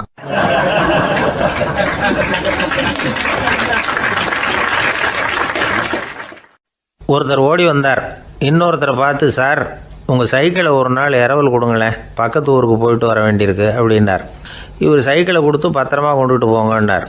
சார், இதை பத்திரமா கொண்டு போகிறேன், கவலையே வேணாம், ஏன்னா இது உங்களோட சைக்கிள் அப்படின்னு நான் நினைக்கல, என்னோட சைக்கிளாக நினைக்கிறேன் அப்படின்னார். அதுக்கப்புறம் தான் இவருக்கு உண்மையாகவே பயம் வந்துட்டுது. ஏன்னா அவர் சொன்னது மாதிரி அதை தன்னோட சைக்கிளாகவே நினச்சி தள்ளிட்டு போட்டால் என்ன பண்ணுறது? எது எதை நம்முடையதாக நினைக்கணுங்கிறதுக்கு ஒரு வரையறை இருக்குது. சில பேர் ஆஃபீஸையே வீடாக நினச்சி விடுறது உண்டு. அப்படிப்பட்டவங்க கூட வீட்டை ஆஃபீஸாக நினைக்கிறதில்ல. ஏன்னா வீட்டில் இவர் ஆஃபீஸராக நடந்துக்க முடியறதில்ல. இதெல்லாம் ஒரு பக்கம் இருக்கட்டும். இப்போ விஷயத்துக்கு வருவோம். பொறியியல் மேதை டாக்டர் விஸ்வேஸ்வரய்யா இருந்தார் இல்லையா, பாரத ரத்னா விருதெல்லாம் கொடுத்தாங்களே. ஆஃபீஸ் வேலை வேறு, சொந்த வேலை வேறு அப்படிங்கிறதுக்கு ஒரு உதாரணமாக இருந்தவர் அவர். மைசூர் மகாராஜா கிட்ட திவானாக இருந்தார். அவர் ஒரு நாள் அரசாங்க வேலை காரணமாக வெளியூர் போயிருந்தார். ஹாசன்கிற ஊருக்கு பக்கத்தில் ஒரு பயண மாளிகை, அங்கே தங்கிவிட்டார். ராத்திரி அங்கே தங்கி இருந்துட்டு விடிஞ்சதும் ஊருக்கு திரும்புறதாக திட்டம். ராத்திரி தூங்கிறதுக்கு ரொம்ப நேரம் ஆகிட்டுது. ரொம்ப நேரம் வரைக்கும் அரசாங்க சம்பந்தப்பட்ட வேலைகளையே பார்த்துக்கிட்டு இருக்கிறார். அரசாங்க ஃபைல்கள் நிறைய இருந்தது. அதையெல்லாம் ஒவ்வொன்றா எடுத்தார், படித்து பார்த்தார், பரிசீலனை பண்ணார். அதில் எழுத வேண்டியதை எழுதினார், கையெழுத்து போட்டார். ஒரு வழியாக அந்த வேலையெல்லாம் முடிஞ்சுது. அதுக்கப்புறம் என்ன பண்ணார்னா, தன்னுடைய சூட்கேஸை திறந்தார். அதிலேருந்து 2 மெழுகுவத்தியை எடுத்து கொளுத்தி வச்சார். அந்த பயண மாளிகையில் அது வரைக்கும் எரிஞ்சிக்கிட்டு இருந்த மின்சார விளக்குகளை அணைச்சிட்டார். அதுக்கு பிறகு அந்த மெழுகுவத்தி வெளிச்சத்தில் சில புத்தகங்களை தொடர்ந்து படிக்க ஆரம்பிச்சிட்டார். அந்த பயண மாளிகையில் பணியாளராக இருந்தவர் இதை பார்த்துட்டு ஓடி வந்தார். மறுபடியும் மின் விளக்கு போடுறதுக்காக போனார். விஸ்வேஸ்வரய்யா அதை பார்த்துட்டு போட வேணாம்ட்டாராம். இது வரைக்கும் நான் அரசாங்க அலுவல்களை கவனிச்சிக்கிட்டு இருந்தேன், அதனால் மின் விளக்குகள் அப்போ எரிஞ்சதில் தப்பு இல்லை. இப்போ நான் புத்தகம் படிச்சுக்கிட்டு இருக்கேன், இது என்னுடைய சொந்த வேலை. இங்கே இருக்கிற மின் விளக்கு அதுக்காக ஏன் எரியணும் அப்படின்னு கேட்டாராம். இப்போ இருக்கிற சில அரசு பணியாளர்கள்கிட்ட இந்த சம்பவத்தை பேச்சோட பேச்சாக சொல்லி பார்த்தேன். அவங்களால இதை ஜீரணிக்கவே முடியல. நேர்மை தேவை தான் சார், அதுக்காக அவ்வளவு தூரத்துக்கு அது தேவையா அப்படிங்கிறாங்க. விஸ்வேஸ்வரய்யா அப்படி பண்ணினது தான் ஒரு நேர்மையாளர் அப்படின்னு இந்த உலகத்துக்கு நிரூபிக்கணுங்கிறதுக்காக இல்லை. தான் அப்படி நடந்து காட்டினா தன்னை சுற்றி இருக்கிறவங்களும் அதை கேள்விப்படுறவங்களும் முடிஞ்ச அளவுக்கு பொது வாழ்க்கையில், அரசு பணியில் நேர்மையை கடைபிடிக்க முயற்சி பண்ணலாமே அப்படிங்கிறதுக்காகத்தான். இப்போவும் சில பேர் இருக்கிறாங்க, இவங்க ஆஃபீஸ் வேறு வீடு வேறேன்னு நினைக்கிறதில்ல, அவ்வளோ உரிமை. ஒருத்தர் அப்படி தான், அவருக்கு அவசரமாக 5000 ரூபா தேவைப்பட்டது. ஆஃபீஸு பணத்தை எடுத்துக்கிட்டார். அந்த நேரம் பார்த்து ஆடிட் வந்துட்டுது, ஆப்பிட்டுக்கிட்டார். விசாரணை நடக்குது. அவர் சொல்கிறார், சார் நான் நேரம் காலம் பார்க்காம ஆஃபீஸில் வேலை செய்வேன், ஏன்னா அதை என்னோடய ஆஃபீஸாக நினைக்கிறேன். அவசரத்துக்கு அந்த பணத்தை எடுத்தேன், மறுபடியும் வச்சுடலாம்னு தான் இருந்தேன், அதுக்குள்ளே இப்படி ஆகிட்டுது.